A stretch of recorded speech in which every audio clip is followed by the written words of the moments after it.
Hello friends, income tax के cases की series में आज जो केस हम डिस्कस करेंगे वो पेनल्टी को लेकर के है। स्पेशली उन केसेस में जहां पर असेसिंग ने कोई चैप्टर 6A की डिडक्शंस का गलत क्लेम लिया हुआ है या अपनी कोई इनकम अपनी ओरिजिनल रिटर्न के अंदर नहीं दिखाई हुई, लेकिन असेसी को जब सेक्शन 148 का नोटिस इशू किया जाता है और असेसी उस रिटर्न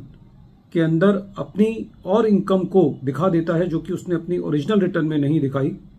और अपनी जो चैप्टर 6A की डिडक्शंस गलत क्लेम की हुई हैं उनको भी अपनी नई रिटर्न के अंदर विड्रॉ कर लेता है,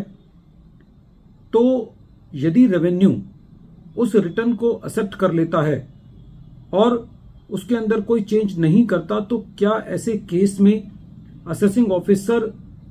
उन इनकम्स के ऊपर पेनल्टी लगा सकता है जो असेसी ने अपनी पुरानी रिटर्न के अंदर नहीं दिखाई लेकिन उस रिटर्न के अंदर दिखाई जो असेसी ने सेक्शन 148 की रिटर्न की अवज में वो इनकम दिखाई। यही इशू अमृतसर ITAT की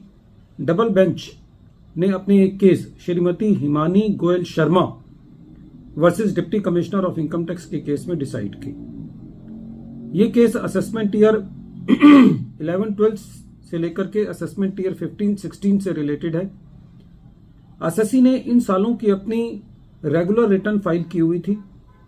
असेसिंग ऑफिसर के पास इंफॉर्मेशन थी कि असेसी ने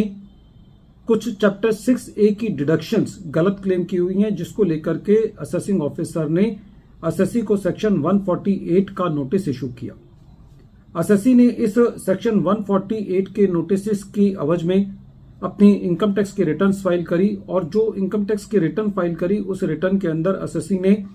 कुछ इनकम फ्रॉम अदर सोर्सेज में दिखाई जो कि असेसी ने अपनी ओरिजिनल रिटर्न के अंदर नहीं दिखाई थी। असेसी ने कोई हाउस प्रॉपर्टी के अंदर लॉस क्लेम किया हुआ था, पहले उसको विड्रॉ किया और अपनी चैप्टर 6A की डिडक्शंस जो असेसी ने अपनी ओरिजिनल रिटर्न में ली थी उसको भी नहीं लिया। जब सेक्शन 147 की प्रोसीडिंग्स चल रही थी तो असेसिंग ऑफिसर ने जो असेसी ने सेक्शन 148 की रिटर्न दायर की थी उस रिटर्न को तो एक्सेप्ट किया, लेकिन जो असेसी ने एडिशनल इनकम दिखाई थी और जो डिडक्शंस को विड्रॉ किया था उसके ऊपर पेनल्टी लगाई। असेसी का यह कहना था कि क्योंकि असेसी ने सुमोटो आकर के अपनी इनकम को दिखाया है और गलत डिडक्शंस को विड्रॉ किया है तो इसलिए असेसी के ऊपर पेनल्टी नहीं लगनी चाहिए, लेकिन असेसिंग ऑफिसर ने पेनल्टी लगाई। और जब ये मैटर CIT अपील के पास था तो CIT अपील ने असेसी को कुछ पार्शियल रिलीफ दिया, लेकिन CIT अपील की जो मेन कंटेंशन थी पेनल्टीज को अपील करने की वो ये थी कि यदि असेसी को सेक्शन 148 का नोटिस इशू नहीं किया जाता तो असेसी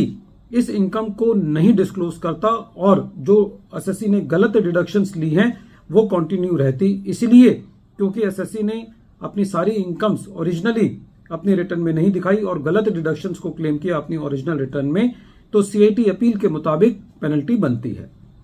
एसएससी ने इस ऑर्डर के अगेंस्ट ट्रिब्यूनल के अंदर अपील फाइल करी, और जब ये मैटर ट्रिब्यूनल ने सुना तो ट्रिब्यूनल का ये कहना था कि यदि एसएससी सेक्शन 148 का नोटिस इशू करने के बाद अपनी सही रिटर्न फाइल कर देता है, उसके अंदर अपनी सारी इनकम को डिस्क्लोज कर देता है और जो असेसी ने गलत डिडक्शंस ली हैं उनको विड्रॉ कर लेता है, जैसा कि प्रेजेंट केस में असेसी ने अपनी हाउस प्रॉपर्टी के लॉस को भी क्लेम नहीं किया अपनी 148 की रिटर्न में, और जो डिडक्शंस को क्लेम किया था चैप्टर 6A की उसको भी नहीं क्लेम किया। तो ऐसे केस में जब रेवेन्यू एसएससी की रिटर्न इनकम को एक्सेप्ट कर लेता है बिना किसी चेंज के, तो ऐसे केस में एसएससी के ऊपर पेनल्टी नहीं बनती। फ्रेंड्स, ये केस इस लिहाज से बहुत महत्वपूर्ण हो जाता है कि यदि एसएससी ने कोई गलतियां कर दी हैं अपने रिटर्न के अंदर, कोई इनकम नहीं दिखाई है, कोई एक्सेसिव लॉस क्लेम किया है या कोई गलत डिडक्शंस क्लेम की है और उसको सेक्शन 148 का नोटिस इशू होता है, तो ये हमेशा बेहतर है कि डिपार्टमेंट के पास क्लीन हैंड्स के साथ जाया जाए और अपने रिटर्न के अंदर ट्रू इनकम को दिखाया जाए, ताकि एसएससी इस केस का सहारा लेकर के या इससे रिलेटेड जो भी प्रेसिडेंट्स हैं उसको लेकर के एटलीस्ट पेनल्टी से बच जाए। वीडियो के अंत में एक बार फिर मैं केस का नाम रिपीट कर रहा हूं। केस का नाम है श्रीमती हिमानी गोयल शर्मा